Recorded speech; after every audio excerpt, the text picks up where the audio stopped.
கிறிஸ்துவுக்குள் மிகவும் பிரியமானவர்களே, கர்த்தராகிய இயேசு கிறிஸ்து நாமத்தினாலே உங்களை வாழ்த்துகிறேன்.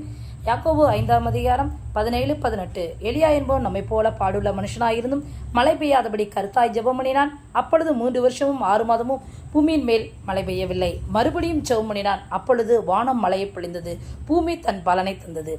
ஆம், அருமையான பிள்ளைகளே, கர்த்தர் நிச்சயமாய் எலியாவுக்கு அவர் செய்தார். எலியாய் ஒரு முறை மாத்திரமல்ல, 7 முறை ஆண்டவரிடத்தில் ஜெபம் பண்ணனாய் காணப்பட்டான். அப்படி செய்யும்போது ஒரு கையளவு ஒரு மேகம் உண்டானது. ரதத்தை பூட்டச் சொல்லும்படி ஒரு மேகம் உண்டானது. அதே போல் நம்முடைய வாழ்க்கையிலும் தேவன் ஒரு கையளவு மேகத்தை வழியை உண்டாக்க அவர் வல்லவராய் இருக்கிறார்.